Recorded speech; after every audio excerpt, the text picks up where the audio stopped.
that your hat can't fit ya. Either I'm with you or against ya. Format bent ya. Back through that maze I sent ya. Talking to the rap inventor.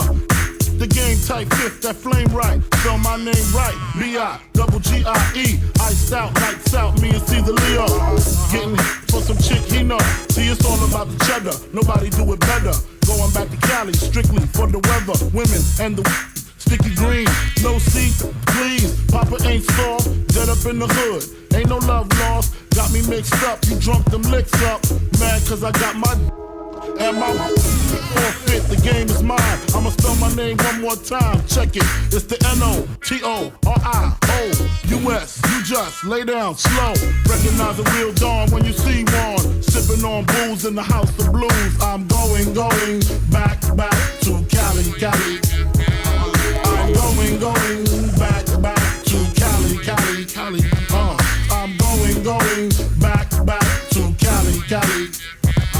I'm going back to Cali, Cali. If I got choose the coast, choose the east. I live out there, so don't go there. But that don't mean a can't rest in the west. See some nice in the west. Smoke some nice sets in the west. Y'all is a mess, thinking I'm gonna stop. Giving LA props. All I got is beef with those that violate me. I shall annihilate thee. Case closed, suitcase filled with clothes. Linens and things, I'll begin things. People flash, 818-213s, 313s, B.I.G. Frequently floss that Roscoe. If I want a scooter, take her to Fat Burger. Spend about a week on Venice Beach. Sipping Crisco with some freaks from Frisco. I'm going back to Cali, Cali. I'm going back to Cali, Cali, Cali. I'm going back to Cali, Cali. I'm going back to Cali, Cali, Cali. Cali got models on the runway, scream Biggie, Biggie, give me one more chance. I'll be whipping on the freeway, the NYC way, on the celly with my homeboy Lance. Pass hands from left to right, only got 5 weeks left to light. I'm set tonight, better the Versace store. Says he suck it till I ain't got no more. Only in LA, bust on LA, rub it in their tummy, lick it, say it's yummy. Then your man, what's your plan? Is it to rock the tri-state? Almost gold, 5 G's a show date? Or do you wanna see about 7 digits? Hold exquisite, Cali, great place to visit. I'm going back to Cali, Cali. I'm going back to Cali, Cali, Cali. I'm going back to Cali, Cali. I'm going back to Cali, Cali, Cali. I'm going back to Cali, Cali. I'm going back to Cali, Cali, Cali. I'm going back to Cali, Cali. I'm going back to Cali, Cali, Cali. I'm going back to Cali, Cali. I'm going back to Cali, Cali, Cali. Good, let's get a mic check. Welcome to the Wyatt Live 5 p.m. Drive Home Show. Who with me? Who with me? Who with me this evening? What the hell? Who didn't tell me my hat was on to the back? Stop. Who didn't let me know? I was doing some work and I had to turn my hat back. I didn't want it to get dirty. You know, you have to do some things sometime around the house. What's good with everybody? Sound good? LaDonna Howard says sounds good. Mama Birch said us. Sean D. Nutter in the crib. Let me see who all here. Let me see. Most people don't say nothing. Angela AK-47 is in the building. LaDonna's in the building. Anthony Pross is in the building. Look, if y'all don't log in, I don't know you here. If you don't log in, I don't know you here. Or if you don't say hey or hi or some shit, you know, just acknowledge the fact that you're here. I don't know. I don't know how to shoot any. I can't shoot a shout out. What's good with everybody? Let's see. John D. Nutter. It ran too fast for me. Kenneth Jones, what's good, KJ? Dante Johnson, what up, though? He said, yo. Sean D. Nutter said, what's good? Miss Pittsburgh is in the building. I don't like them Steelers, but I like you. How about that? That's me just being, having some diplomacy in my life. I don't like the Steelers, but I like you, Miss Pittsburgh. I ain't gonna lie. I don't even really like saying like in Pittsburgh in the same sentence, but I'll deal with it. I can deal with it. Don't feel like I've been anywhere. I feel like I just went to the restroom again and came right back out to the microphone. Let me just say this to you. If for some odd reason you hear a bunch of noise in the background, them my kids. They have company. Okay, they have some other children over here. As far as I'm concerned, they all children, and they make a lot of noise. You'll hear them outside playing. I got some of the kids that still play outside. You might hear a ball or two hit the side of the building or something. I don't know what they out there doing. They like to play King of the Mountain in the pool and shit like that. I don't know. But I understand. I get it. I get it. Hey, let's see. Deanna Hodges is in the building. Deshauna Watson Hodges, excuse me. Who else we got? Kilmore Everhart. Now, I didn't say if people to log in and say, hey, and I didn't skip over a lot of people. They're going to be mad as hell at me for doing that, but I'm about to retract it. Deshauna Watson Hodges, I'm sorry. Diana Angel is in the building. Doug Maples, what's up, Sandbox? Miss Pittsburgh say, I love you too, Wyatt. Mr. Wyatt, it's Wyatt. That's cool. I respect you. It's all great. Old school company. That's what's up. KJ Wyatt Estates. Nice ring in the ears. That's what's up, bro. One of the things I always fantasized when I was a kid, because I was in the little buddies program as a child. Okay. And growing up downtown in Laura Homes, man, we was very limited on what we seen and what we found to be, nice homes and things of that nature. Damn, I'm having camera problems, guys, so bear with me a little bit. And that we did is I was part of this Big Brothers program, and I didn't really realize that the Big Buddy program was the kids from St. X. Hear what I'm saying to you. These were high school kids. I thought they was grown ass men. When you 8, 9 years old or some shit like that, and you got 15 and 16-year-olds, 17-year-olds driving and shit, I thought they were grown. I didn't know. I didn't know. So we had a end of the year Big Buddies program, and it was out at a house. It was out, believe it or not, Mama Birch is here right now. Your son Darnell was in my big brother, little brother program at LeBlanc Boys and Girls Club. Darnell, a little bit older than I am. Darnell is 40 and a half. Who says something? Me and Darnell the same age, basically. He a little older than me. But we were in that Big Brother program. And listen, we went out to, at the end of the program, the end of the Big Brother program, we went out to one of the Big Brother's homes. I don't even know where it is. It doesn't matter. It was a St. X resident. Nah, shit, 1968. Now, let me rebuttal. Let me rephrase something. Darnell is a hell of a lot older than me. But he was in our Big Brother program. He must have been one of the Big Brothers. I'm just kidding. But anyway, he was part of our program.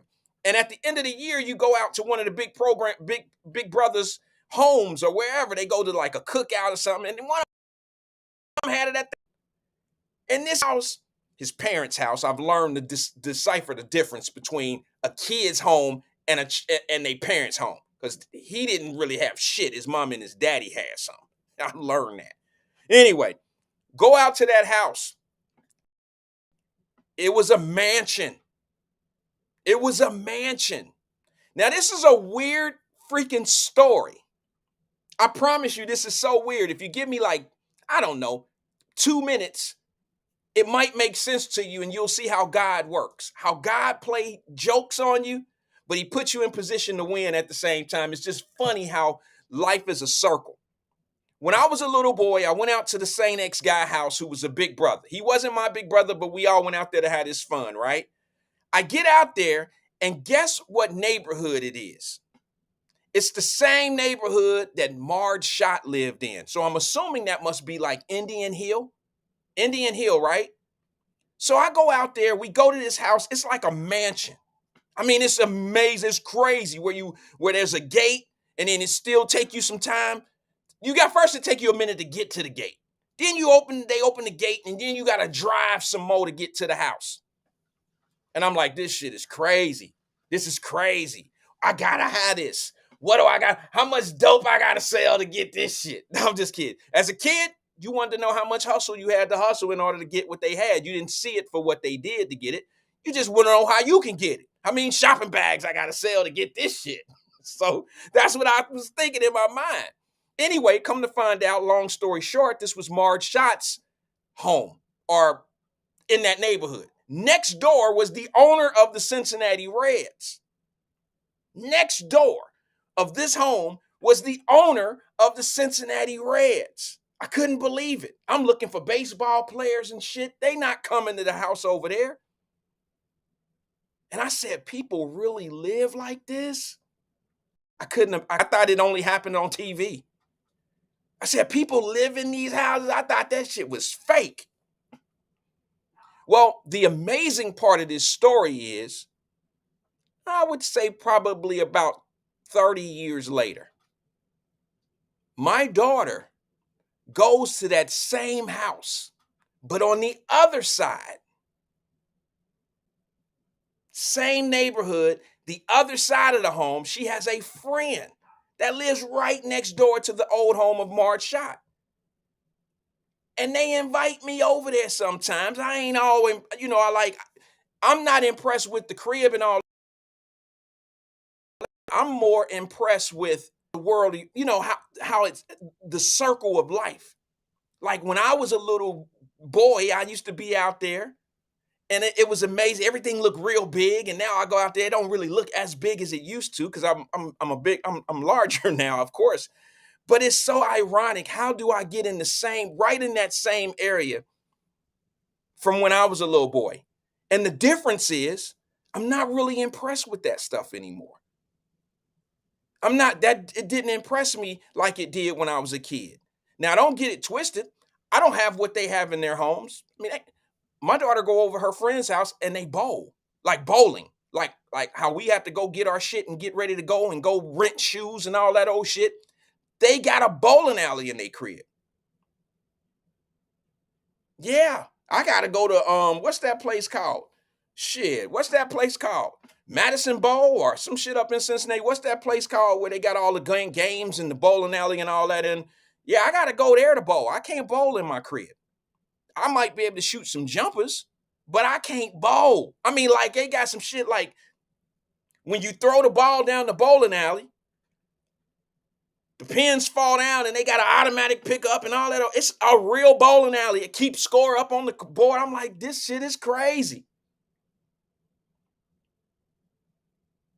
Just gives me something to shoot for. If I ever want a bowling alley in my crib, I know it can be done. That's all.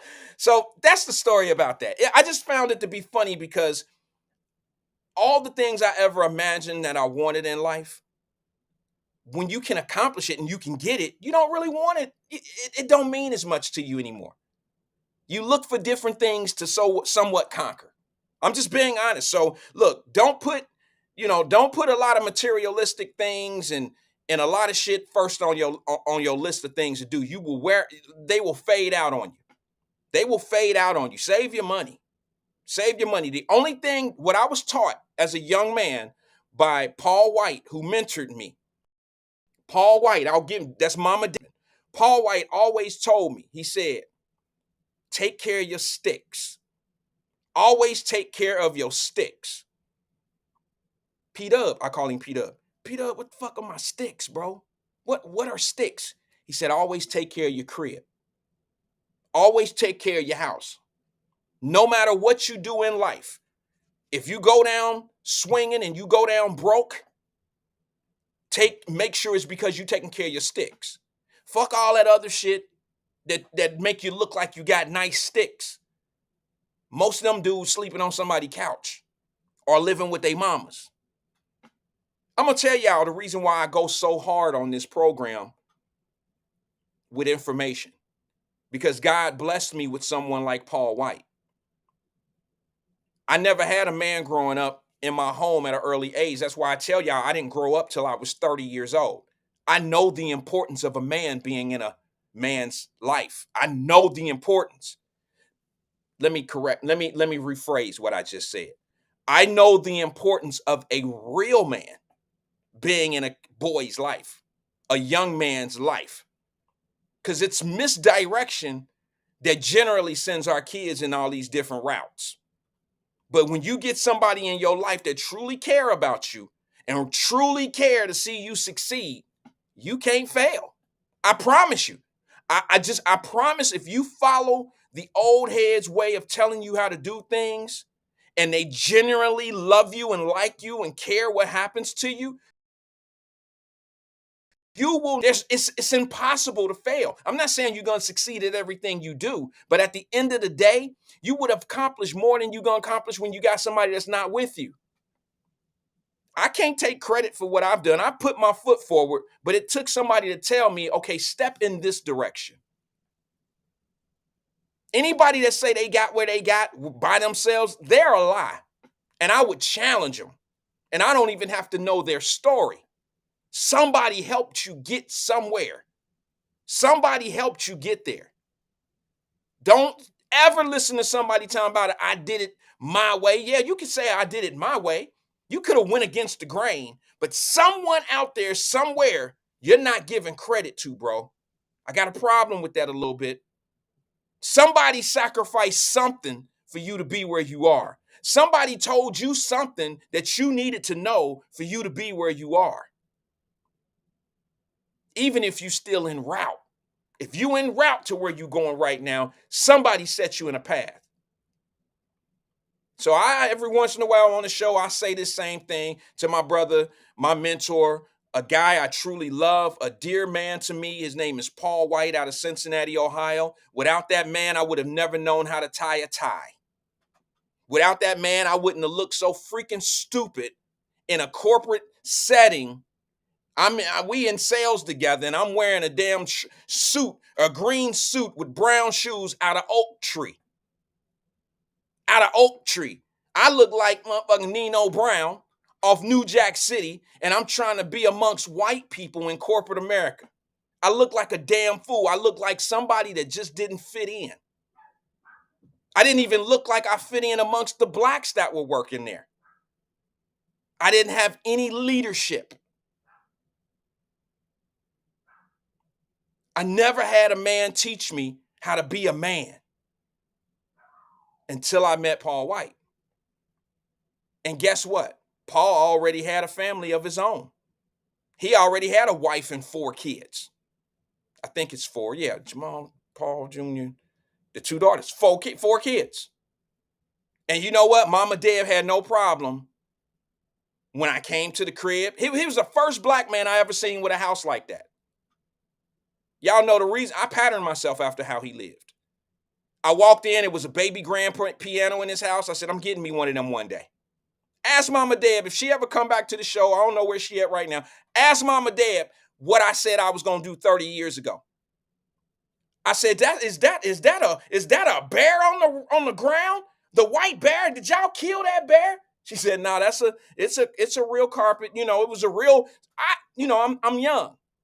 I said, is that a bear? Oh my God, is that a piano sitting over there on top of the bear? Is those cathedral walls? I said, what I got to do to be down?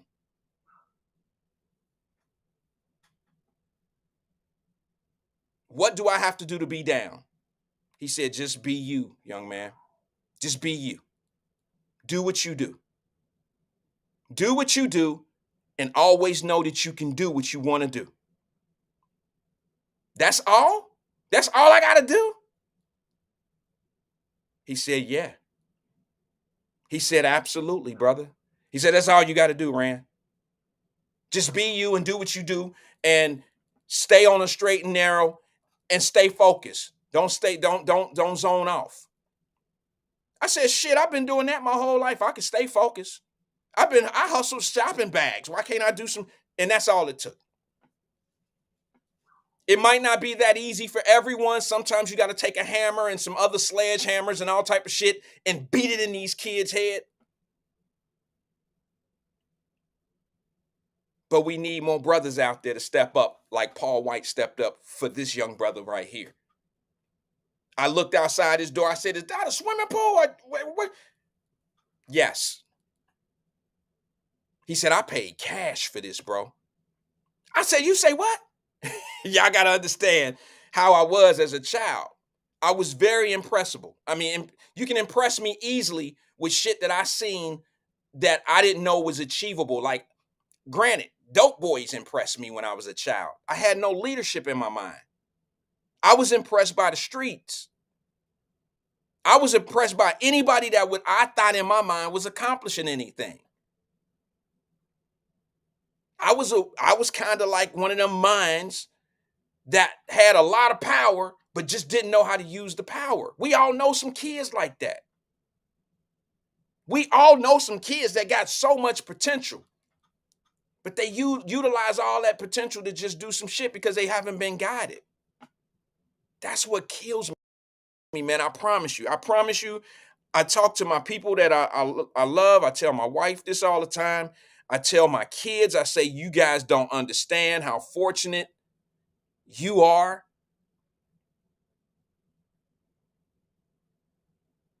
And they think I be bragging or talking about like I'm Superman or something. I'm just saying you at least got somebody here. So you just got to understand how fortunate you are. My wife to this day still can't stand my ass because of what I did to my oldest daughter. For the respect factor, I'm not going to tell you what school it was, but my kids went to pretty much private school their entire life, except 1 year with my oldest daughter, and I purposely dropped their ass in a public school. My wife is still to this day. I mean, it's been 5, 6 years now, 7 years. I don't know how long. Probably 8 years now. I don't know. Every time I look at her and she look at me, I think she thinking, yo, dumbass, you sent my baby to that school. I don't think a day go by that I look at my wife and I don't think she feel that way. But what she don't understand, because my wife went to private schools. See what I'm saying? She don't understand that the world is not a private school. That there are people out here that my daughter has to understand. And when she go to jobs, when she go to school, when she go do things out here in this real world, it's not just private school people. It's real manipulation. It's people out here that will do your ass a certain kind of way. And if you don't see it coming or if you can't recognize it, I don't care what school you went to. I know plenty of educated dummies. I know plenty of people that got a lot of education with no common sense. And let's just be honest. Public school give you a lot of fucking common sense. You see Earl, Lil Ricky, and all them coming. Public school give you a lot of sense. And it also give you the sense that you need to know what you need to be doing and what you don't need to be doing. I'm not banging up on public school like it's bad. I went to public school. But I got more life lesson out of public school than any little private school I've ever gone to in my life. It was important that my kids were associated and affiliated with people that look like them, number one, and don't have all the privileges that they have. I'm not ashamed to tell you that I live a privileged life. I'm not ashamed to tell you that my kids live a privileged life.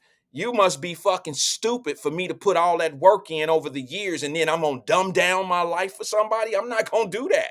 Why would I do that? You wouldn't. You wouldn't. And you don't. I'm not about to sit here. I can remind you how shit was when I ain't have a dime.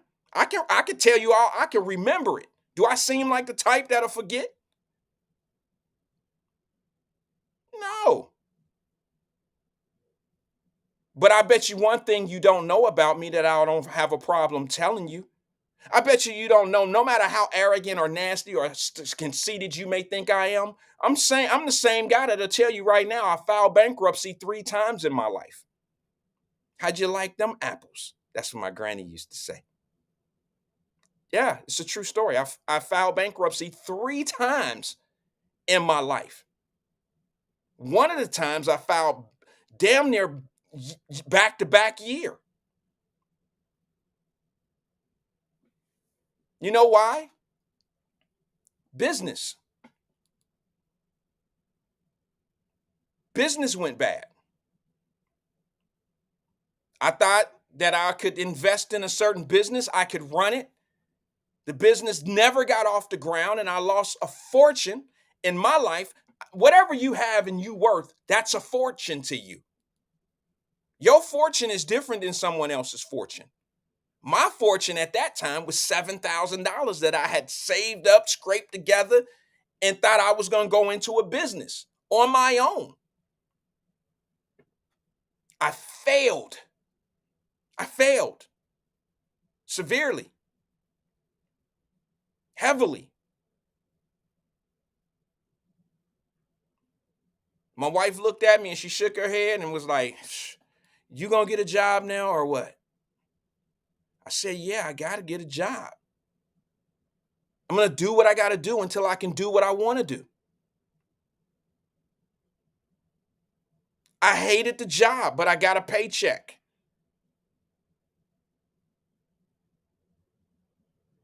I did what I had to do to get to the next level of being able to save up.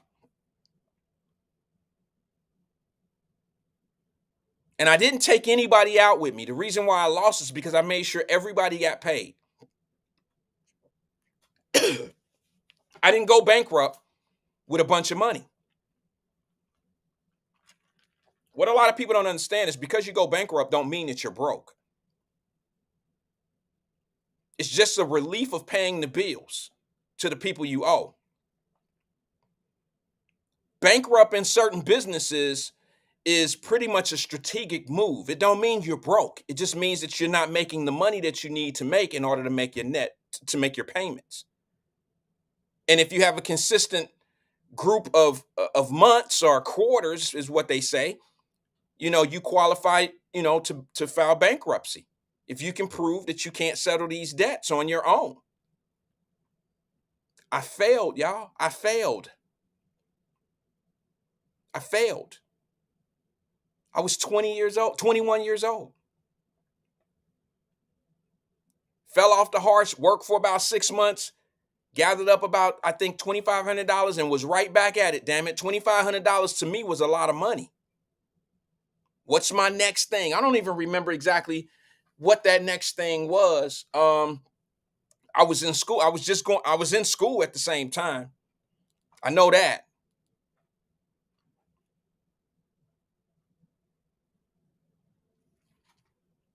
So adventure number 2 failed.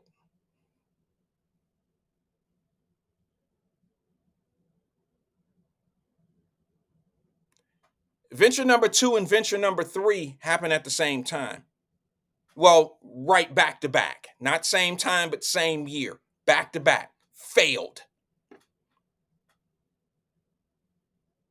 Let me explain something to you, to my entrepreneurs. If you don't have a heart of a lion, don't even call yourself an entrepreneur. If you don't have a heart, if you can't dust yourself off, if you can't get back up, don't waste your money. Don't waste your time.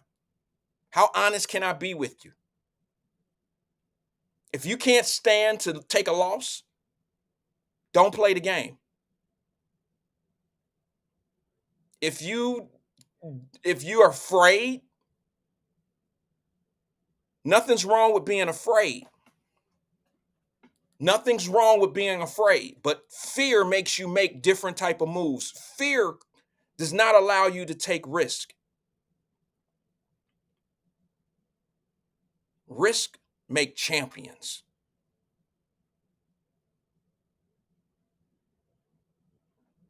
And all I can tell my family and the people that love me at a young age is thank you for supporting me and thank you for making, keeping my I don't know, my spirits high. I come from a very loving family. Pretty much all the women in my life are my family. Like my family, like I didn't have a whole lot of uncles. I had one uncle, cousins, some male cousins, but primarily every person in my life was a woman growing up as a child. All my babysitters, all my cousins, everybody close to me was pretty much a woman. And it's just something about that motherly nature, especially. And I've never been raised by a white family, so I can't speak on white families. But I know what the hell black women can do for you. I know how they keep you in spirit. My cousin Angie, Monica, Marty, Mary. I mean, I could name all my female cousins to tell you, like, look, they were a big part of my life. You know why? Because I didn't want them to see me fail.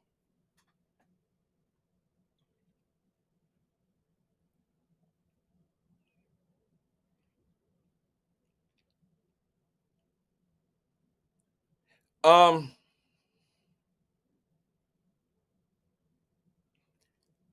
as I got older, I understand that failure is just in the mind. I don't think I failed at any of them things that I just told you about. A little easier for me to say that now because I failed so hard the first time I found myself um, back on the Metro bus. My daughter asked me about it today.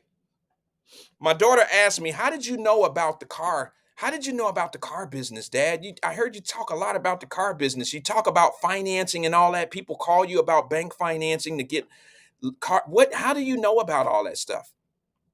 And I told my daughter, I said, "Well, I went out of business one time and I lost everything that I had, and I had to. I was looking in the newspaper. She thought this shit was like dinosaur type moves. Remember when they used to have the job section in the newspaper, and you would go through the newspaper and see what type of jobs you can get? And I was looking for a sales job, and there was a sales job in the newspaper that says car sales.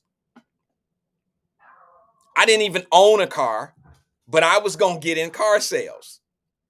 So I look in the newspaper and I'm rugging it, and it says car sales. I pick up the phone and I call the place, and it is a legitimate car dealership that didn't run a big old ad in the paper like car dealerships used to. It was a small little clipping that just said car sales. If interested, call this number. And it happened to be this big ass Chrysler dealership that was going through the MID program, which made it black owned. And I didn't know. I didn't know anything about any of this. So I call the dealership and they say, yeah, what day can you come in to interview? I said, I can come in tomorrow, sir. He said, okay, come in tomorrow at 9 o'clock.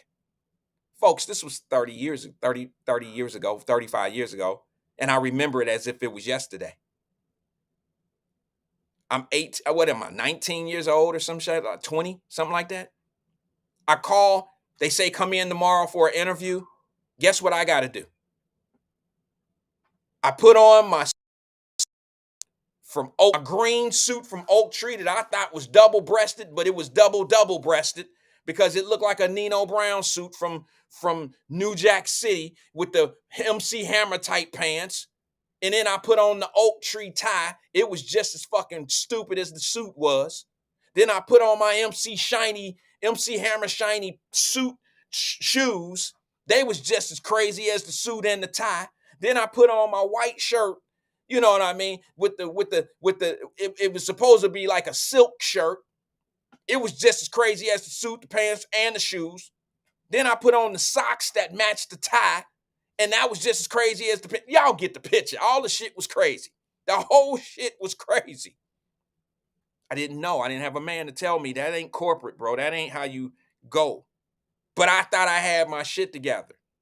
I'm ambitious. I've never told this story. Guess what I did?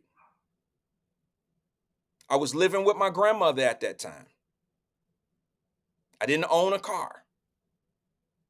I got on a bus, a Metro bus from Walnut Hills, rode it all the way downtown, and then rode the bus from downtown out to Kenwood. Y'all know this used to be called Chrysler. It was Kingswood Chrysler. And it used to be right next door to where Kennedy right now. That's a hell of a ride of a bus.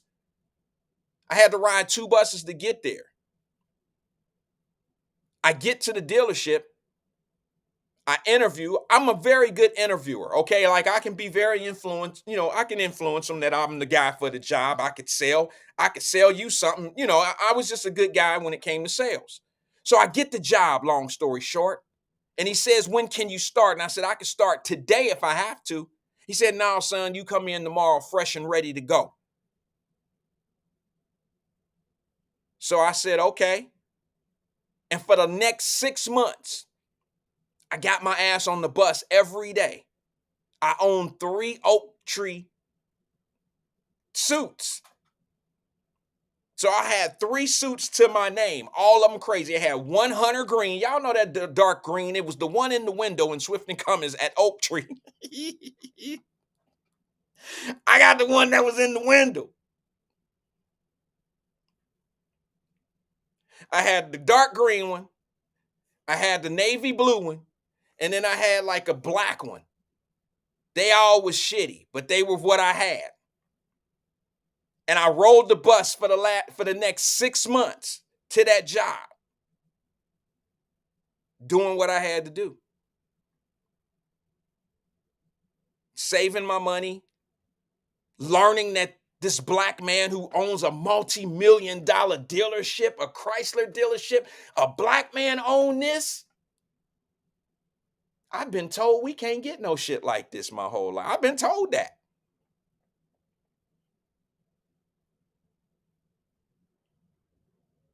Oh, it made me go hard. But now let me tell you what happens. We don't always look out for one another. I'm going to put his name out there because I don't know how old he is, and I don't know if he's still alive or not, but Mr. Chamblee owned that dealership, and he was a black man out of Pennsylvania. He was part of what they call the MID program, minority development. They allowed a minority to come in and buy into the Chrysler dealerships and things of that nature. You needed $50,000, and you didn't even have to have experience in the car business. You didn't have to have experience in the automobile business. What you had to be was black and have 50,000. And what this man did is he retired from the military and took his VA or whatever they call that money that you get from the military where you can go to school, the VA money or whatever. What is it? Some of you guys will tell me. One of that fund that you can use to either go to school or whatever. He used that money to finance to buy into the MID program, which got him a dealership. 50 grand. And all it was a 5-year program, which means they give you 5 years to learn the business. You are the CEO of your company right there, of your dealership.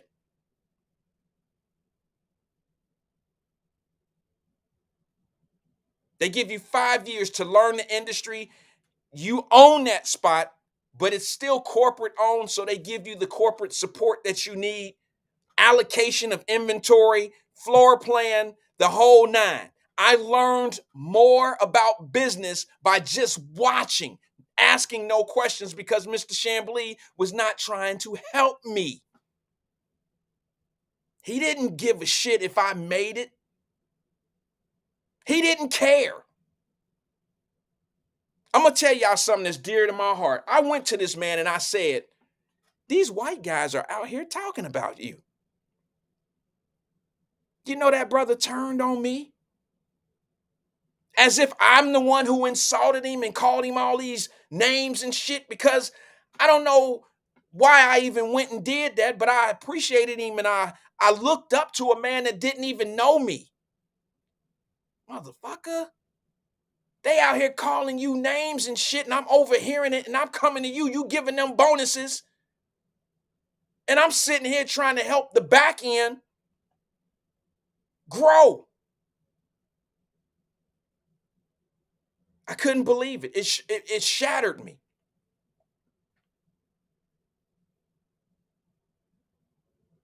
Nevertheless, I meet my man Paul Wyatt there. I had been there maybe a year, and then here come Paul Wyatt, and he told me, don't expect it. He gonna do you worse than these guys out here. Watch everybody learn what you need to learn from these guys because they're going to be has-beens. You're smarter than them. You're smarter than Mr. Chamblee. If you want to be Mr. Chamblee, Randy, you can be Mr. Chamblee.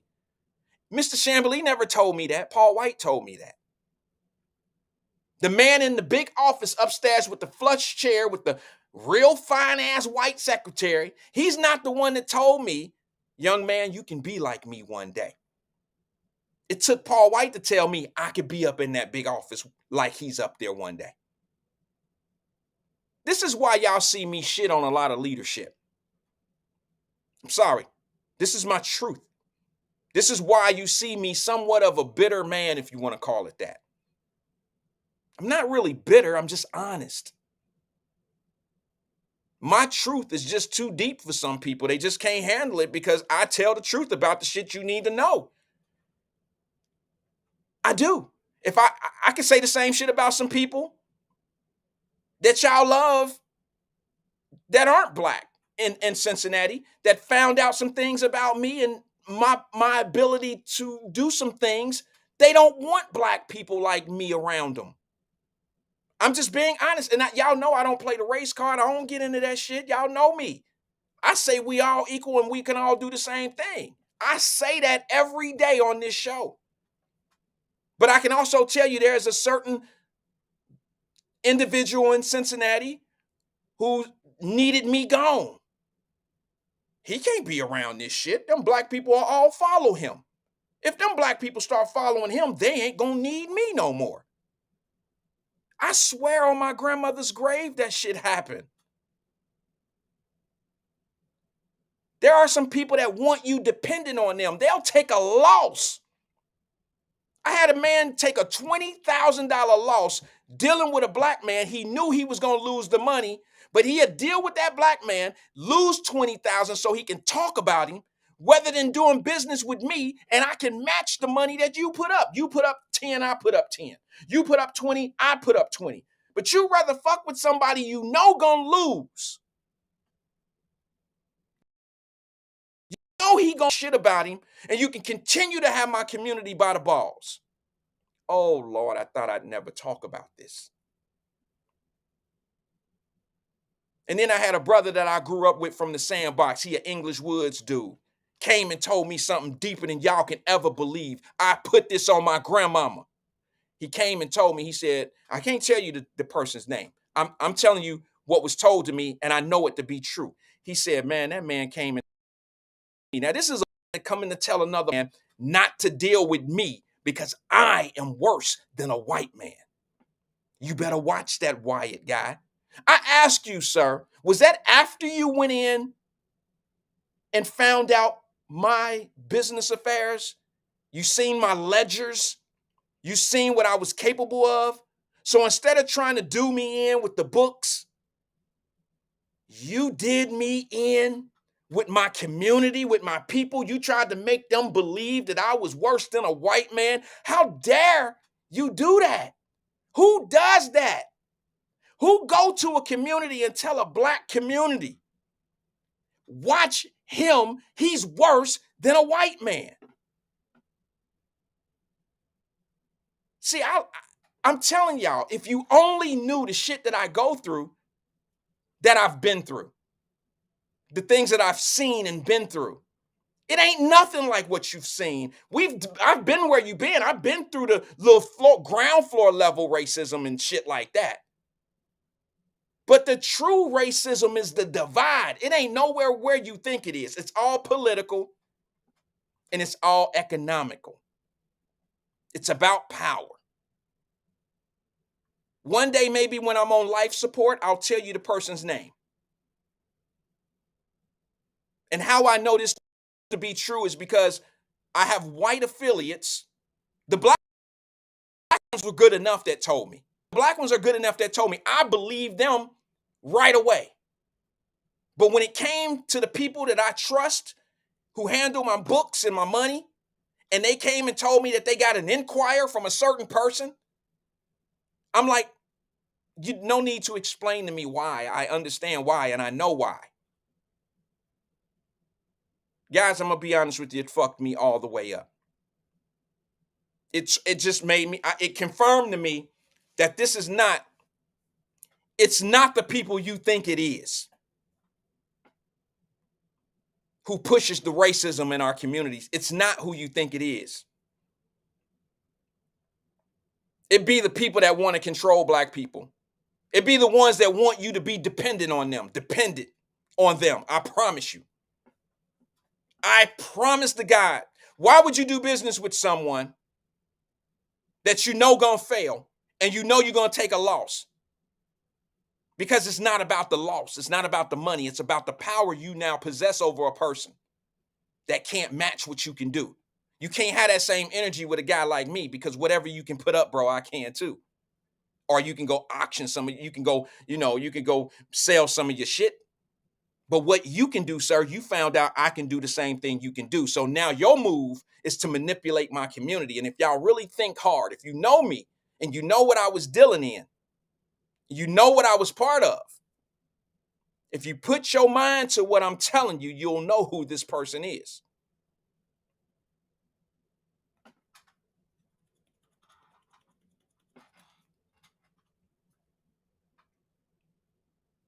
So now what you do is you make the guy that's trying to empower his people and show his people like, hey, I got you. I'll help you. I'll support your spot. I'll help you. I'll finance this. I'll get them there. I'll do, you know what I'm saying? Y'all know what I'm talking about. I'm doing the things that now he been doing. I'm not trying to take his place. I'm just serving my people for what I thought I was supposed to do. I thought I obligated, I put myself to, none of them asked me to do any of this shit. They didn't ask me, so it ain't them. This is why I say when somebody come to me and say, hey man, dude was beating you for some money. He was pocketing that money, bro, when you was helping them kids or whatever. Look, man, nobody took advantage of me. No one took advantage of me that I didn't know. Like, I knew when somebody was shady with the money, but I was doing what I was doing. What I was doing was bigger than them. It was for the kids. It was for the accomplishment. It was me trying to move something and be an influence in my community and say, you don't have to go to people that's going to rub it in your face. You don't have to go to people that feel like if now that you failed on your own, now you owe them something. Guys, I put this on my grandmother. The only reason why I was part of that shit is to be able to reach the kids. It was to be able to be seen in my community by up and coming kids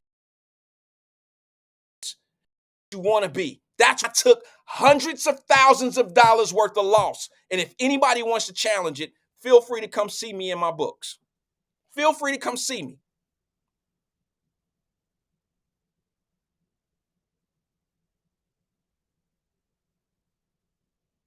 I had a guy that y'all love, black guy, influential, spoke to y'all almost every day, damn near every day. Told the world I was fake.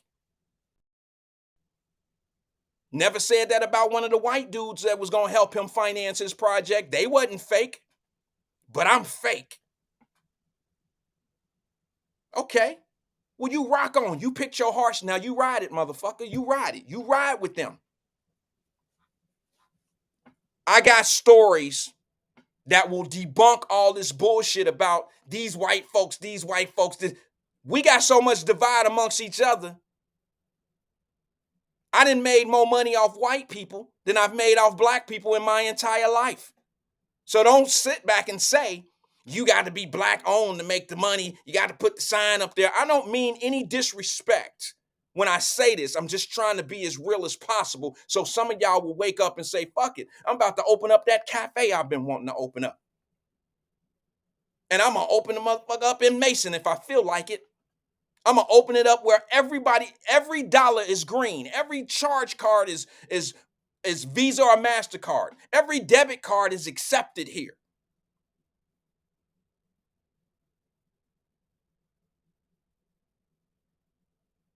This is what I'm saying. And I'm about to say something that's probably going to turn a lot of stomachs and make some people disagree with me. And you probably going to hate me for this shit. I'm going to show you something right now. This is what we just came to. Read the caption. This is what's floating on Facebook right now. Newest American heroes. No, these are the two newest individuals that the black community is about to use to make it seem like they doing something for us. I hate to say it. I know y'all gonna be like, damn, Wyatt, we was with you for a second. But somebody explain to me hero here.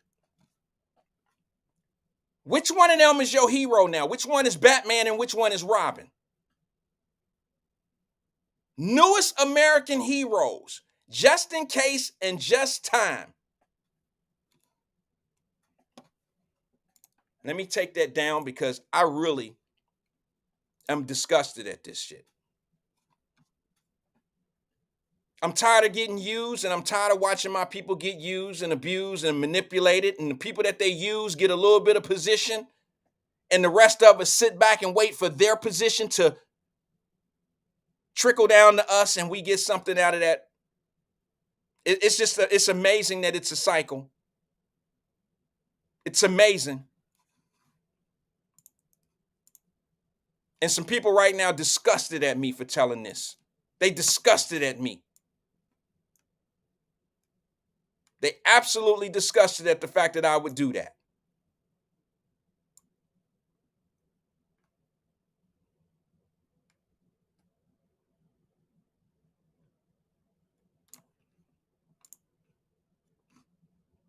I played a clip the other day. I got to remind you of it.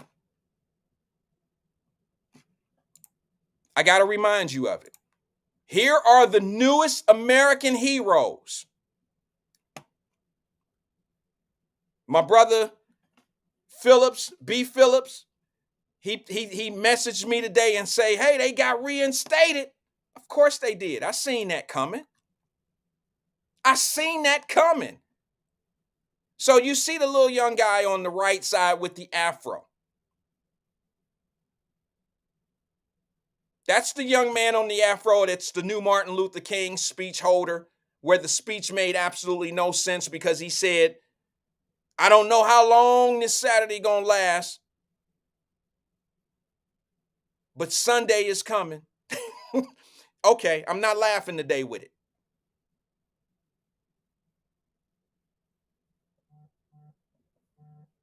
I'm not sure how long this is gonna last and how long y'all gonna stick around with me, but I gotta tell you, everything that I've said to you has been about me. And the reason why I tell my truth is because when it's time to tell the truth about somebody else, I don't want you thinking that I'm too good. I'll tell you my pitfalls, my vices, my failures, and my success. So don't get mad at me when I start telling you some real shit about somebody else. Y'all know I'm facts over feelings. And if you got a problem, this might not be the program for you. But when I start seeing shit like this, what I'm about to show you, my antenna goes up and I say these brothers are being used. But of course, when you're being compensated, are you really being used? Check this video out again. I want y'all to see this young man. He went from Carlton to Jesse Jackson to Martin Luther King. Check it out. We represent all voices in a conversation. I wanted to do this by partnering with organizations from the Boone Democrats to the Boone Republicans. I want to bring together different voices, dissenting voices, voices that may be more liberal or more conservative.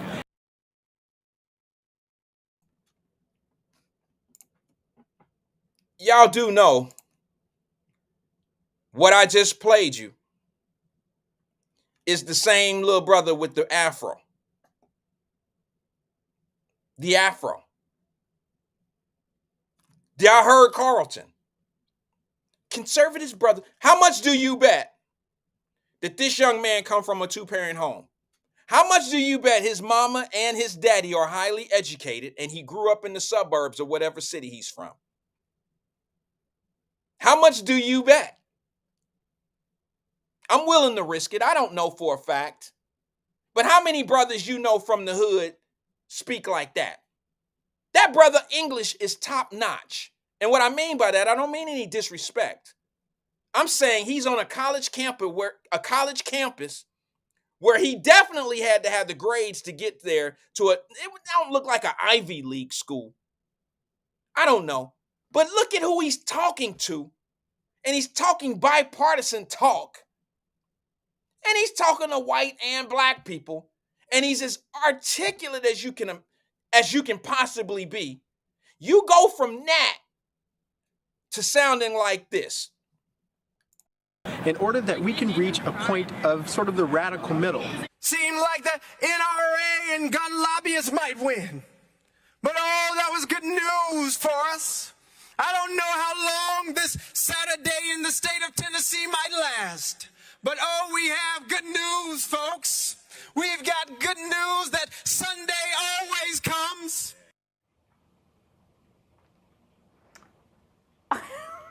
What? And we couldn't help but think. Sunday always comes. Let me go to the phone lines, man. It's enough of me. Let's talk to some of y'all. Good evening, caller. This is Wyatt. Who am I speaking with? What up, Wyatt? Man, brother, you hit it, man.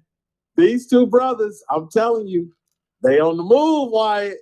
That's okay. They on the move. I'm not mad the at Tennessee three. The Tennessee three minus the white lady. What happened to the What white up? lady? What happened to the white lady? They didn't. Oh, she's it's still over. in the mix, but she's still in the mix. But she's more like the overseer. You remember the white guy that was with Steven and Django? Yeah. You know, the guy that was working with the Jamie Foxx with character. Django, right? Yeah. That's what this white lady is. Okay, so the two brothers, just in case and just in time, and just in time is also known as Justin Pearson, also known as Malcolm King. Now, Wyatt, yesterday, right? Yesterday, after Justin Pearson or Just in Time was reinstated. Okay, him, the white lady, and just in case, Justin Jones, they take the show on the road in Memphis. They took it to a historical site, Wyatt, in Memphis. Just take a wild guess where they went. And had their press conference, had they about, I think it was maybe a couple hundred. I'm just going to take a guess and say the courthouse? Take a guess. The courthouse? No, I'll give you another. This is a famous historical site in Memphis, civil rights. Remember the grift that they got going, right? Yeah. I would have to say maybe let me see. Memphis, historically black. It had to be some monument or something that was black related. Yes, you are close. I will tell you. Yeah. They were at the famous Lorraine Hotel where Martin Luther King was gunned down. Yeah. Now, Wyatt, I'm telling you, the grift is in full effect for the 2024 presidential campaign season. This grift could be bigger. I'm talking about with the Tennessee three minus the white lady. This grift could be bigger than Black Lives Matter in 2020 during the protests for George Floyd. Because I'm telling you, Wyatt, this morning on Morning Joe, the Reverend Al Sharpton, he said it. He said that guns and abortion are gonna be headline to get young Democrat voters to turn out. And what happened in Tennessee with the Tennessee three just brought more spotlight and less work that the Democrats and Sleepy Joe gonna have to put in as far as going to these different cities. Because Wyatt, I can see the strategy already. Joe Biden ain't gonna fucking campaign, man. He too old. Yeah. I understand. I agree with that. I agree. Right. So you right on with your analysis, Wyatt. Well, but I just, bro, it's very obvious to me to see where, the layout. I mean, the blueprint has already been written now. They're starting to execute it. I don't have a problem with their plan and all that old shit. I think the problem that I have is the pump fake of how they really think that they really are. You didn't went from gun violence going on in white suburban schools to making it a Martin Luther King thing and a black issue. And it's not. They're not even out there talking about the gun violence in the community. They're talking about gun violence, innocent young kids in predominantly white schools being shot up. I think it is once again a pretty obvious hustle that people are using black people as their hustle. It's just amazing to me. Okay. But I'm not going to try Wyatt. to convince anybody. I can't change anybody's mind. I got a couple clips today that I'm gonna play that you but see, Wyatt, you're not here to change people's minds, right? No. You're here to make them think or cause them to look at something in a different way, because it's almost like you just got to refresh their memory back to a few years ago. Because if you remember the situation black people were in when Barack Obama ran for re-election in 2012, the economy sucked, nobody was working, and black people were pissed. You remember that, don't you, Wyatt? I do remember that. Okay, so they had to change the narrative to get black folks to the polls. It's the same thing this time, Wyatt, because the economy is fucked up for black people. It's It's fucked bad. up. It's fucked up Rent's for going America. up. Rent's going up because next month the whole COVID rent moratorium, all that shit's gonna be over. Ain't no more COVID money. So I'm telling you, they're gonna use. Hold on, let me say this to you. Let me say this to you as well. You say, the rent forums and all that are going away. I just shared some information on the morning show this morning for my Ohio residents, people that live in Cincinnati, and it says summer bummer, excuse me, summer. I did that this morning. Summer bummer, and it is Duke Energy bills to hit 8-year high. It says Duke Energy says rising wholesale rates will boost the cost of electricity this summer. And I'm sharing that. Now, that's on Cincinnati.com. That's not some made up fake ass, information piece. This is from Cincinnati.com, and it's information coming from the electric company. You see what I'm saying? Duke Energy is saying that our rates are about to go up at gas and everything else. But listen, the reason why everybody is fearing the Donald Trump dude, it's pretty damn obvious. If you talk bad about him all day, you don't have to worry about what the hell is going on in your real life, in real world. The best way to cure misery is to talk about somebody else's misery. Don't even talk or bring yours up. So like I said, I got a couple clips that I want to share to the people on the show. And it's going to sound like I'm capping for Donald Trump. I don't care who the Republicans bring in. I'm going to say what I say. I don't care who the Democrats bring in. I'm going to say what I say. And I say, stop listening to people that tell you bad things about people if you don't know what they actually done. Do you understand what I'm saying to you? Yeah, but see, again, like I said, why with the black voter, which 88% vote Democrat, okay? All I'm saying is when it's an economic issue going on within the black community, meaning they in your pockets, okay? They have to change the narrative, and they do it every single time. So they're going to do it this time, and they're going to try, like they did with the midterm election. They use abortion, and they use, of course, race. It wasn't about the border. It wasn't about the crime. It wasn't about all the high ass inflation. They had to change the narrative to turn these young voters out. So again, all I'm saying, Wyatt, people like you gonna make a lot of those people who voted for Joe Biden just to get rid of Trump. They feeling it now, Wyatt, and their memories are short. You hear that noise? I hear. All right, Wyatt, I'll holler at you, brother. I respect the shot clock, and I'm gonna move on. Peace out, bro. Thank you. Appreciate you, bro. Appreciate your call. Thank you. Like I told AP this morning, the shot clock is on for everybody. Now, I respect dropping what he say. He's respectful to me and all that. But I got to keep a shot clock on, and I want to be fair to everybody. But what I want to do, hopefully, Drop, I don't know if you're still here. you probably will appreciate this more than anyone. I mean, I have to share this truth. How many of us like Dave Chappelle? My bad. What up? Been about to check. Ain't seen you in a while. He said, you trying to bust eardrums, Wyatt. I didn't even know you were here. What up, bro? That's my morning test. It's only a test. This is only a test. This morning, they gave me a hard time for playing that. Let me ask, by the show of hands, who love Dave Chappelle or like Dave Chappelle? Hit the like button. That's the only way I'm going to get y'all to hit the button and shit. Hit the like button if you like Dave Chappelle.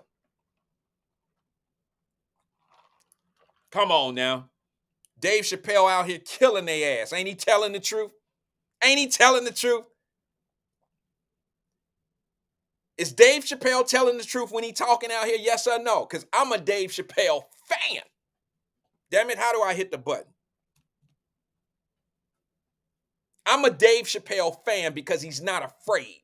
He's the only man I know that kind of feel the same way I feel. Dave Chappelle walked away from $50 million so the industry couldn't control him. How many people you know? Shit, Betty would take that job over your ass down at the bank for $1.50 more an hour and run the bus on your ass all day. How can I not respect a man that walk away from 50 million because he don't want to be controlled? I'm cool with my 2-3 million. I got $4 and $5 million worth of assets. You know, I'm valued around $7-8 million. I don't need your 50 million. I'm cool just being a practical millionaire. That's what he was saying. That's what he said. So now let's be honest. How many people love Dave Chappelle? Who believe what he say and how many of y'all feel that he keep it 100? I know he's a comedian and he's a social comedian. He talk about real shit. This gonna hurt a few feelings, but I'm gonna share you this little video of Dave Chappelle. And Dave, y'all remember this, I'm the messenger. I'm just the messenger. Don't get mad at me. How do I say this? Okay, basic. Don't get mad at me for some shit Dave Chappelle said. Don't get mad at me because he said it, not me. Now, do I agree? I'll let you know after you hear what he said. I'll let you know if I agree with it or not. But I'm a Dave Chappelle fan, damn it. Oh, I rock with Dave Chappelle on his principles. I might not agree with every joke. I may not agree, with everything that he says, but I understand where he's coming from. So listen to Dave Chappelle. Don't be mad at me. Dave Chappelle said it. A lot of you don't understand why Trump was so popular, but I get it because I hear it every day. He's very loved. And the reason he's loved is because people in Ohio have never seen somebody like him. He's what I call an honest liar. That first debate, I've never seen a white male billionaire screaming at the top of his lungs, "This whole system is rigged," he said. And across the stage was a white woman, Hillary Clinton and Barack Obama, sitting over there looking at him like, "No, it's not." I said, "Now, wait a minute, bro. It's what he said." And the moderator said, "Well, Mr. Trump, if in fact the system is rigged, what would be your evidence?" Remember what he said, bro? He said, "I know the system is rigged because I use it." I said, "God damn." And then Hillary Clinton tried to punch him in the taxes. She said, "This man doesn't pay his taxes." He shot right back. "That makes me smart." And then he said, "If you want me to pay my taxes, then change the tax code. But I know you won't because your friends and your donors enjoy the same tax breaks that I do." And with that, my friends, a star was born. A lot of you don't understand. You don't understand. Okay. I detect no lies. Did it go off too fast? It's only a minute long. You want me to play it again? We love Dave Chappelle. And I remember exactly what he's talking about. I remember the same people that called this man a liar or racist and all that shit loved him before he got in politics. Took his money, took his donation money, called him a great guy, a pioneer,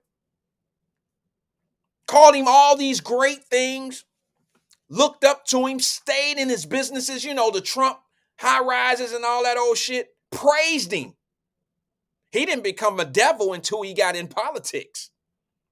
So now you heard what Dave Chappelle said. He used his platform, his stage, to educate you while you thought he was about to make you laugh. And what I don't understand is, why is it we so easy to let a motherfucker on the radio or a podcast or a YouTuber tell you something about somebody, how evil and nasty and how vicious they are, but you don't even know them. But this man can get in front of the world and front with the truth. Don't that sound familiar? Here's the reason why I can do the same thing, because I don't owe any of them. You don't find too many people out here that's willing to risk some shit. I ain't got nothing to lose with them because I don't owe them nothing. You get it? People that don't owe nothing to nobody can be the most honest motherfuckers that you possibly can know. I mean,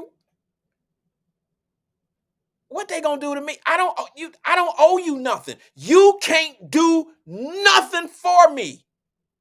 So why do I have to lie and exaggerate for you?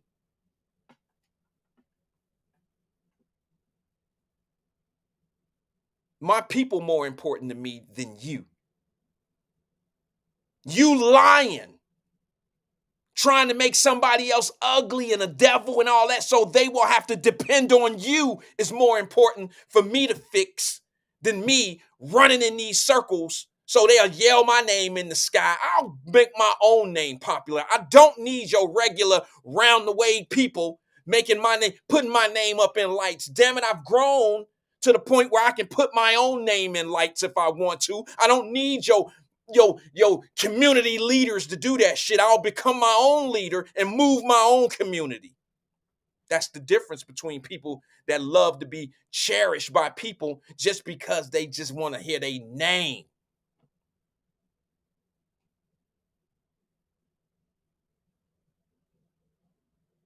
Because your favorite people on your councils and your favorite people that be out at all the little meetings and shit don't say my name, that don't hurt my feelings at all, baby. It don't hurt my feelings at all, because they know we got to stay cool, stay away from that dumb motherfucker, because he could really set some shit off. He could really set some shit off. This is why I love Dave Chappelle, not just because of the jokes and how he keeps shit real. He is an individual that don't owe none of them nothing. He walked away from riches to be able to tell the truth, and it worked out for him. I respect anybody that stand on that.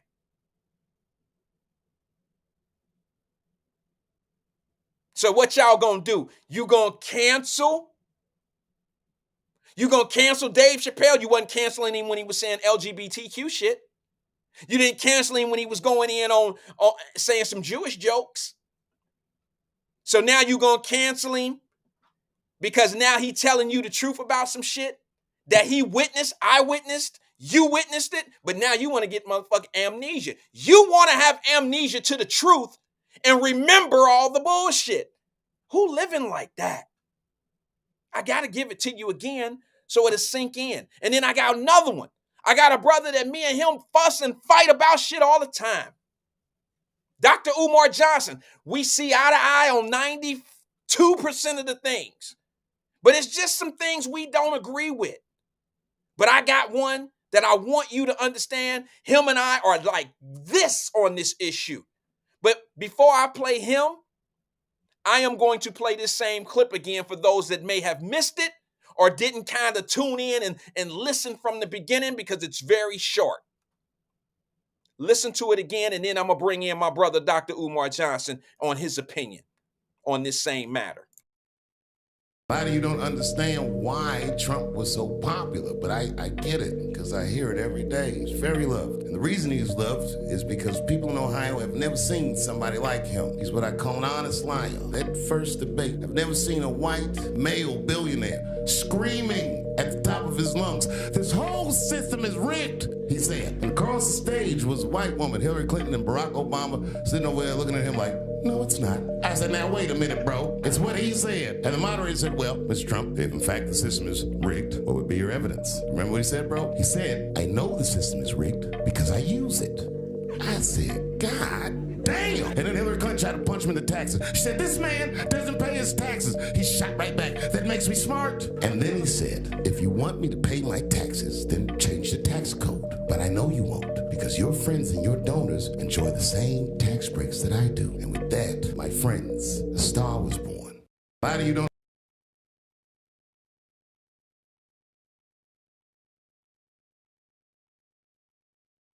All right, I was reading a couple of the comments, and this is exactly what I'm talking about. KJ said this.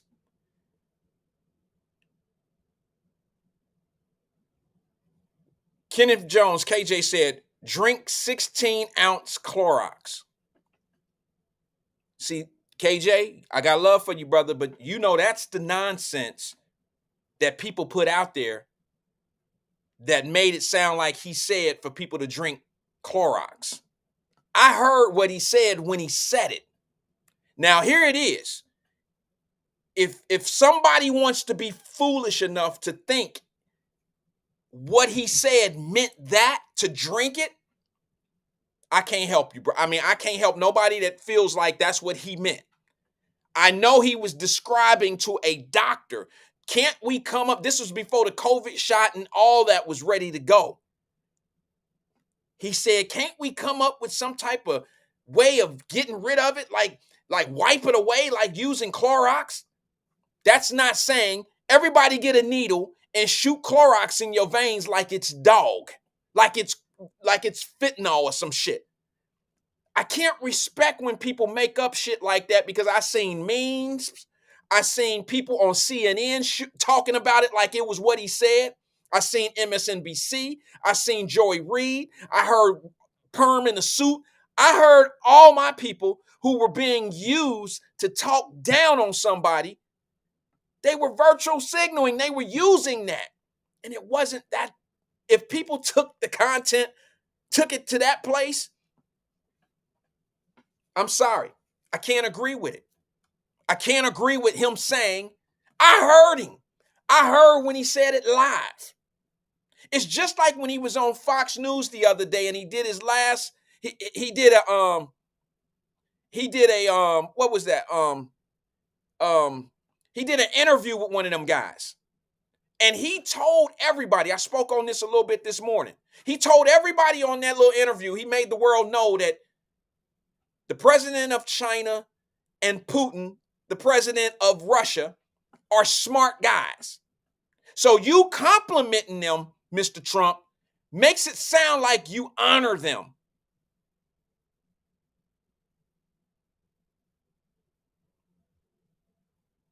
That's not what that means.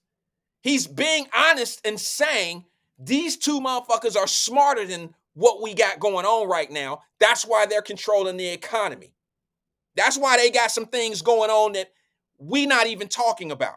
All right, J-Dub just said this. J-Dub says, so you believe him when he says it's rigged, but you don't believe him when he says the election was stolen. Yes, I do believe him when he said it's rigged. You want to hear me why? What is he talking about, first of all, J-Dub? When you hear the man say that the system is rigged, what does that have to do when you say, you ask me, but you don't believe him when he says the election was stolen? What system is he talking about is rigged? Let's get a clear understanding of what you think it is, and then I'll tell you what I think it is. And then I'll let you know what it really is. Come on, J-Dub. What system is it that you think he's talking about when he said it's rigged?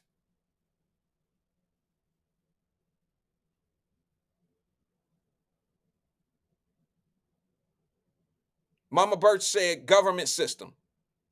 Come on, J-Dub. Come on, man. You typed a whole damn paragraph when you said what you said. Just give me two little sentences right there. Tell me what's rigged.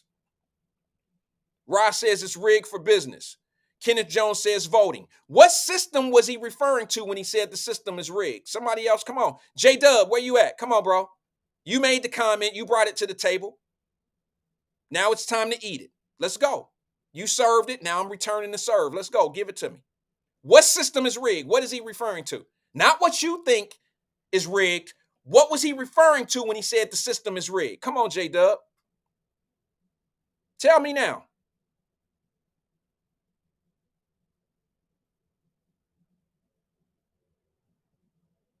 Come on, J-Dub. Come on, bro.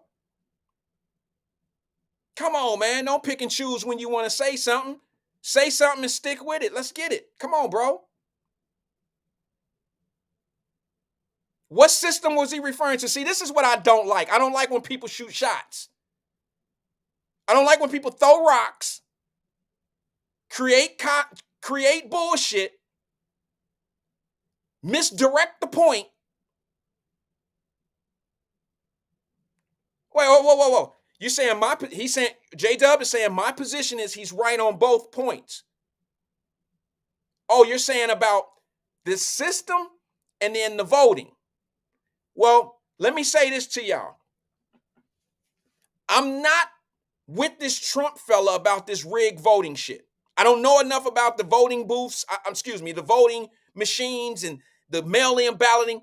I'm not like one of them type of dudes that's like, yeah, them motherfuckers cheated him. No, I don't believe he got cheated. I believe a lot of people voted for Joe Biden. Regardless of how you feel about it, I believe he probably lost the election because of how they changed people voting. The mail-in votes. I believe he actually probably lost the votes. Okay, J-Dub says American economics. So now let me go ahead and let me finish what I was saying about that. So on the record, y'all know I'm not one of them guys who's like this guy who believes that Donald Trump got cheated in his presidency. I'm not that guy that's sitting back here fighting for that. Yes, you answered, J-Dub, but now let me explain to you what it is. What I'm saying he was talking about in that clip. He's talking about the tax system. He was talking specifically in that particular case about the tax system being rigged, which means Hillary Clinton's top donors were not paying any more taxes than he was. And he was saying, you damn right I don't pay taxes because I'm smart. I'm smart. I understand. I got accountants. I got people that know how to knock my taxes down, and I don't have to pay into the tax system and lose a bunch of money. So it's not that I'm breaking the law. These are laws that y'all have as politicians put together on the books for years, decades. Now you want to use it against me? Wait a minute, Hillary. Not only am I going to make you look bad, I'm about to tell the truth. And that is, you're right. I don't pay the taxes like everybody else, but I ain't doing nothing no different than you and all those big, powerful donors are doing for you. He told the truth. He told the truth. Now, I want y'all to listen to this other real little piece of truth that my brother Dr. Umar Johnson then said about this situation too. Who like Dr. Umar Johnson? Y'all might not agree with everything that he says, but I'm bringing this to you because the man is point on this situation, on what he's saying. Check this clip out. Hey, what do you think about this? Donald Trump got indicted because his style of leadership does not match the global agenda of the white power structure. Donald Trump is not a Rainbow Gang supporter. That's true. Donald Trump doesn't support the Rainbow Gang. Donald Trump is not a traditional politician. He's not used to playing games. Nope, he's not. Donald Trump is not a Joe Biden. He's not a Barack Obama, Bill Clinton. He don't know how to lie and manipulate, be humble. He don't know how to do that. He's straight business. Hey, what do you think about this? Donald Trump got. Isn't that the same brother that tell us how we are? Isn't this the same pro-black guy that everybody be like, yeah? I'm wondering if you'll call him all the names you call me when I say the same type of shit. I've been saying it for 2 years. The The reason why he's going through all of what he's going through is because they don't want a businessman in office, because a businessman will run the country like a business. Money would be spent differently.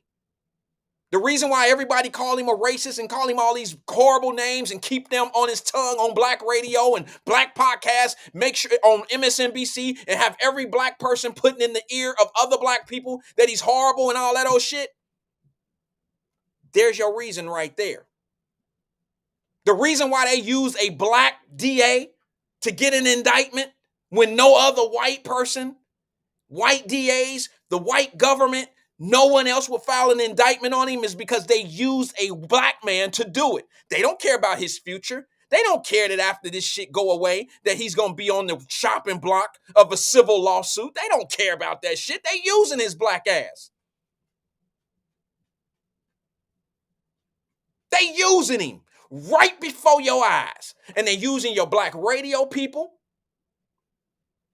They using your white, your black men and women on radio. They using them. Because what they want you to be is to be totally dependent on the government.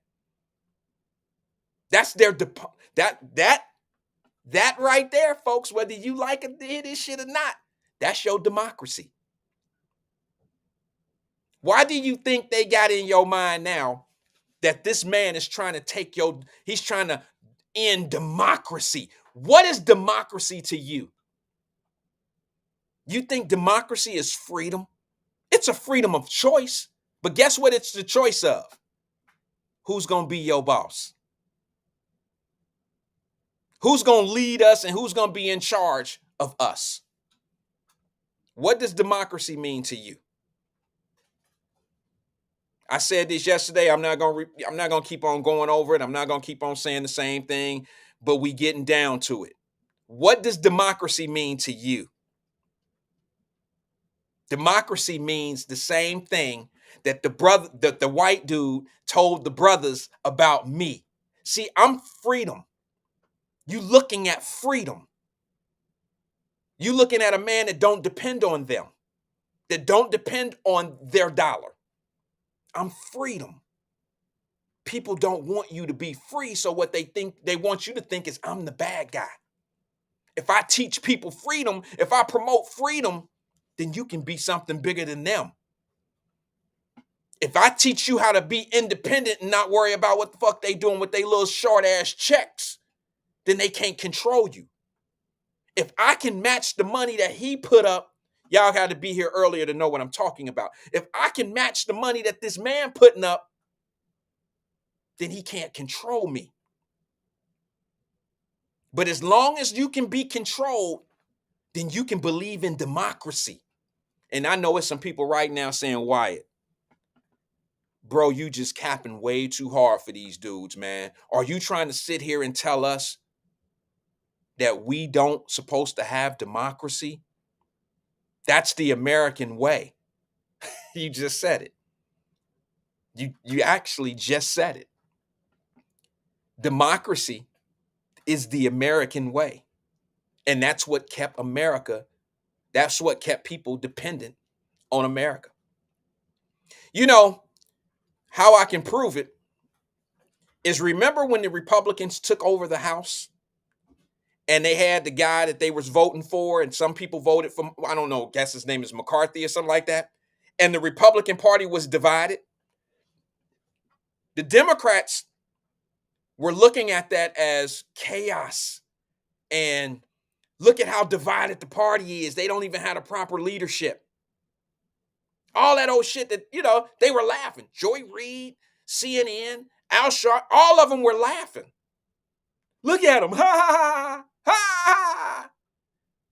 But wait a minute. They're displaying democracy by having a divide in their party to see who's going to be the proper leader. Democracy is having options and choice of who's going to lead. Think about that. They're laughing at exactly what they said that those people were taking from you. They're displaying democracy. Look, you don't have to be a fucking brain surgeon to understand where I'm coming from and what I'm saying. It's just the hypocrisy is vivid. It's very live and well right in your face. And I don't understand why we don't get it. I'd like somebody to put on the screen for me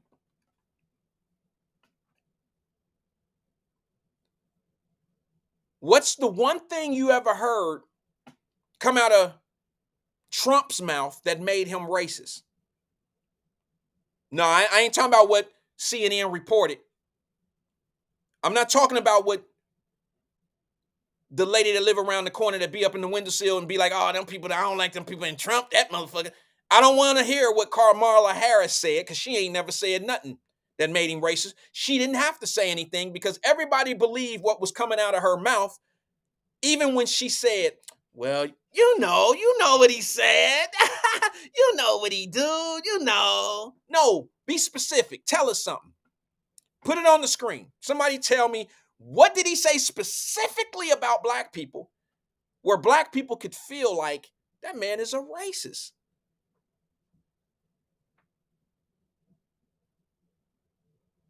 I can think of several things that not only Joe Biden, that I ain't even got to say what I heard him say. I can only tell you what I heard him say. Not what I heard that he had said. I can tell you some shit that I know he said that came out his mouth. I heard him say it.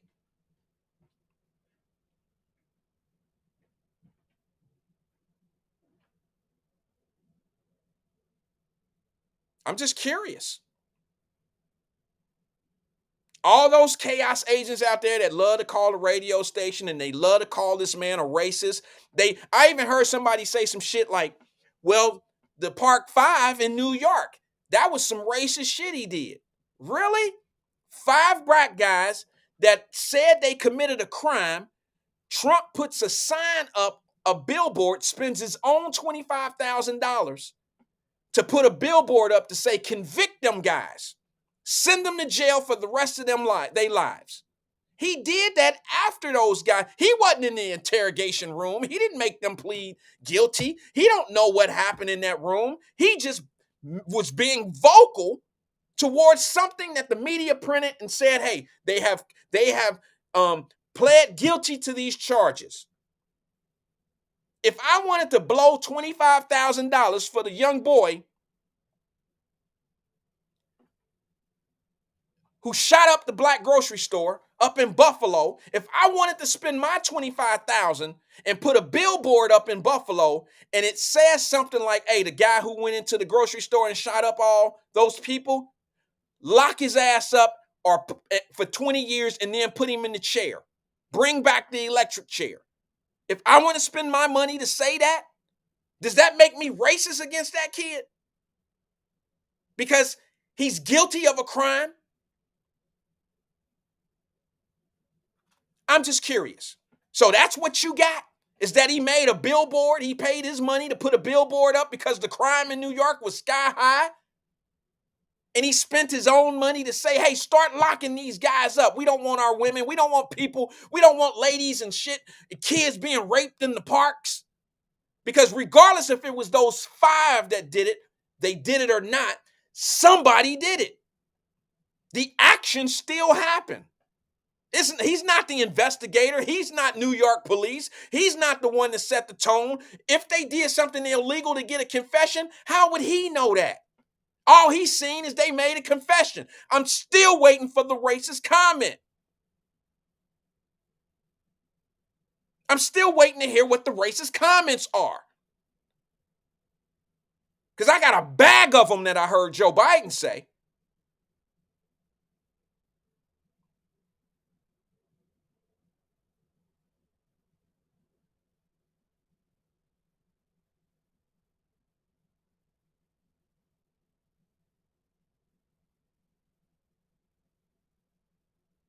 Crickets.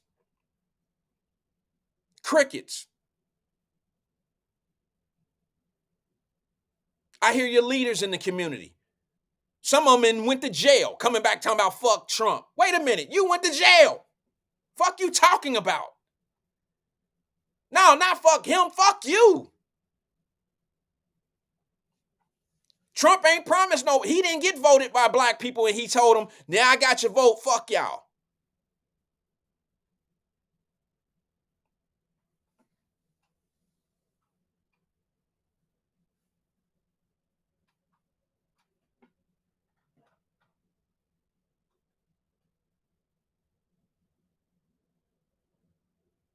Shauna asks, why does everyone that supports Trump have to do his bidding? Is that what this sounds like? Is that what this sounds like? I'm doing his bidding? All I'm saying to you is this, and that don't really hurt my feelings. All I'm saying is, I've been the guy.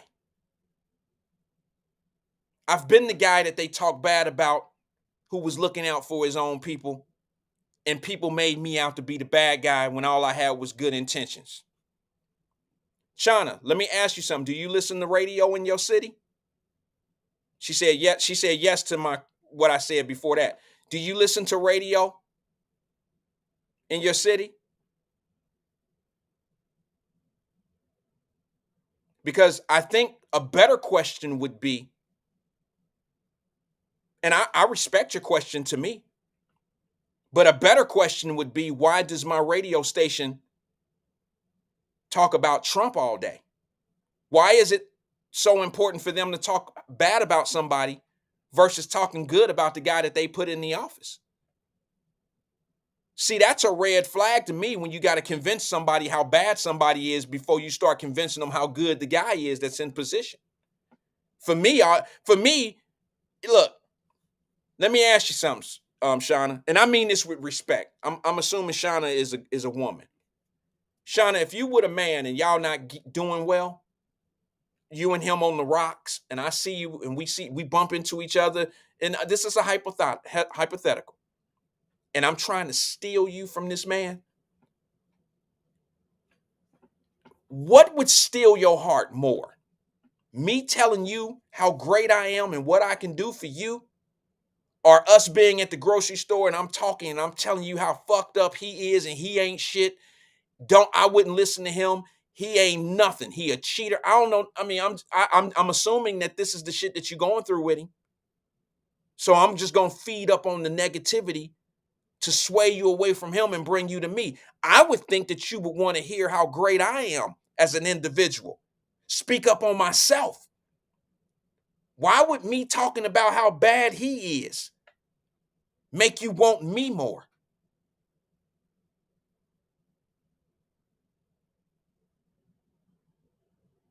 Wait a minute. I just told you the truth about the 5. Tell me a different story. She said you just went too far explaining what he meant about the Park 5. I didn't say what he meant about the Park 5. I told you exactly what happened. China, I told you what happened. The other shit that you thinking happened is those are the narratives that was put out there. I told you the truth. That's not me making up or adding yeast to the story. The man, what did he do? What did he do? Did he go hire private investigators to do the investigation in the park investigation? Did he do that? No. He didn't. He's from New York. He lives in New York. The crime that's going on in New York. You said roll the tape back. What? Roll the tape back for me saying what? He did exactly what I told you he did.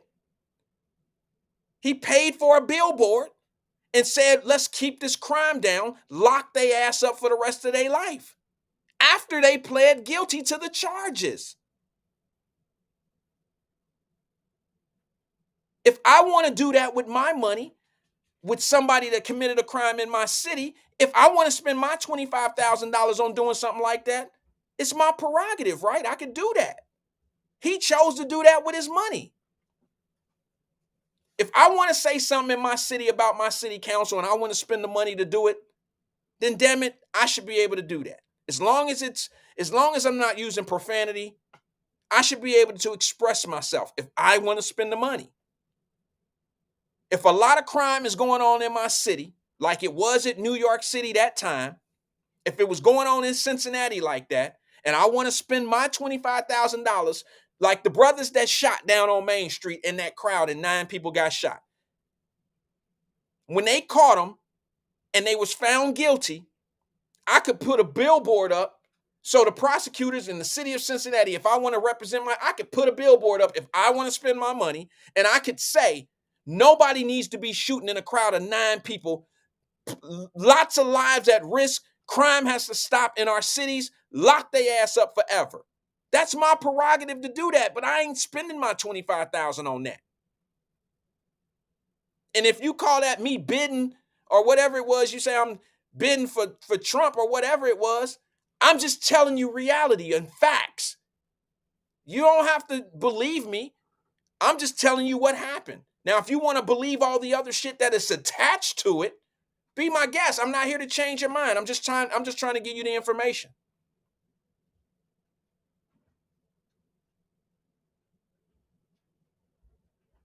Information is key.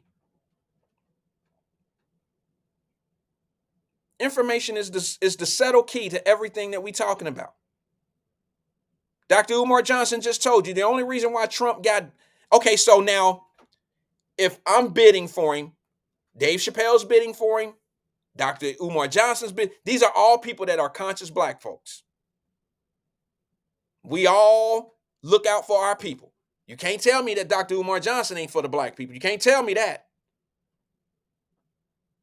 You can't tell me that Dave Chappelle don't look out for the community, because he does.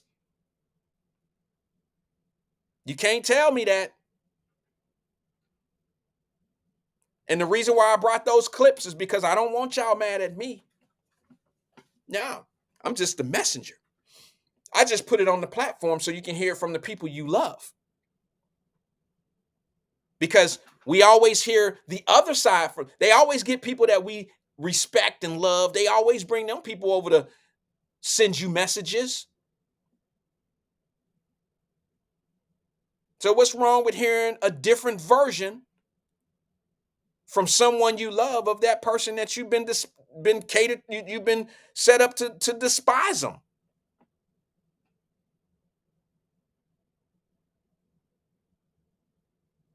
Here's my favorite thing that I love when people say this.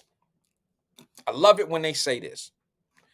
Y'all know one of the problems that I have in life is, one of my pet peeves is this. You ask a person a question and they answer your question with a question. That's a little small pet peeve of mine. And that's what one group generally does when you say things like, well, if I don't vote for the Democrats, if I don't vote for Biden, then what are the Republicans doing for me? And then the Republicans will say, well, what is Joe Biden doing for you? I don't think that's fair. I don't think it's fair. It's an honest question. It's an honest feedback, but you shouldn't answer a question with a question.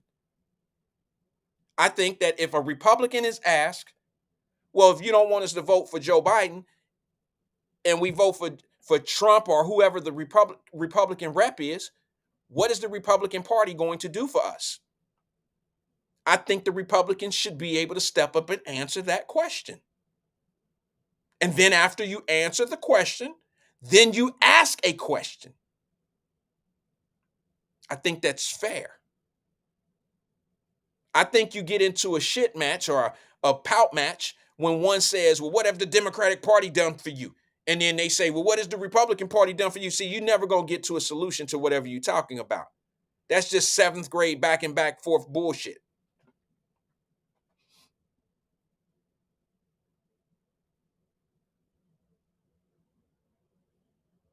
This is why I don't like politics. The main reason why I don't like politics. And one day we're going to get it together. We're going to work it out. But in order to work it out, you got to have people know the truth. You got to know what you're talking about. You got to have the right information. There's nothing worse than making a decision 2 times in your life, like 2 different situations in your life. The worst time to make a decision about something that's pivotal in your life is when you're angry When you're mad, that's a bad time to start making decisions in your life. Pivotal decisions. Don't make pivotal decisions when you're angry. That's an emotional decision making. You don't want to do that. The other time you don't make a real pivotal decision in your life is when you don't have all the information. When you don't have all the information, you're not making a wise decision. Those are the only two things that stop me from making decisions in my life. And that is, I don't make decisions when I'm angry. And I don't make decisions when I don't have all the information. Once we learn that, we're going to work all this shit out. My job is not to change your mind. My job is just to put something on your mind. And we'll work all this shit out. Peace and love to everybody. That's my time. I'll see you guys tomorrow. I'm going to try to do a morning test. We'll see what happens. Peace and love to all of you. See you tomorrow.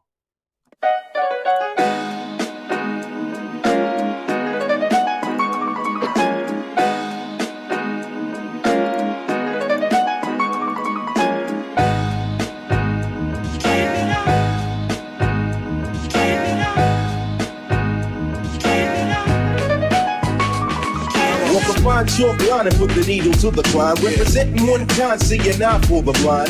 Witness what I carry on, there's a further purpose. From how we do slam a few, then you wanna purchase a dialogue of funk, you love to pop it in your trunk. I win more discipline than the Shaolin monk. Pete Rock and CL, well set to spark it. The powerful target to destroy the black market. But when you say black, listen, I don't know, you lose me. I guess another beggar can't afford to be choosy. I come to the maximum, artist on a major label. Any duplication of this one is failed. On 125, I gotta hit your live. Beat your ass with my tape, any race or shape. Cause if they got mine, they got yours too. But together, here's what we gotta do.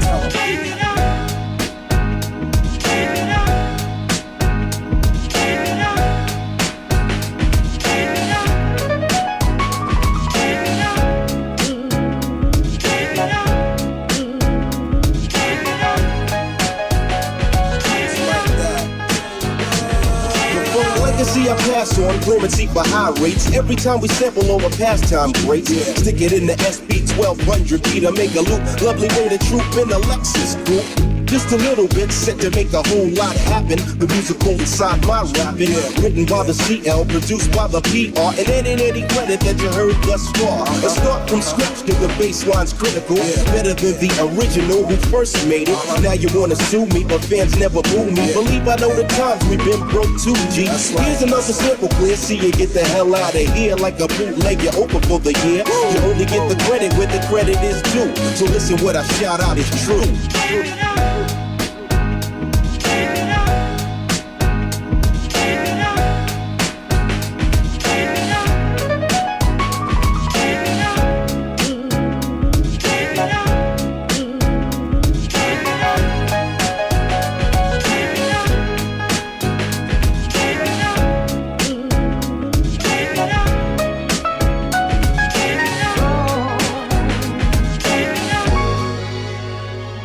Let's straighten it out, baby. Let's straighten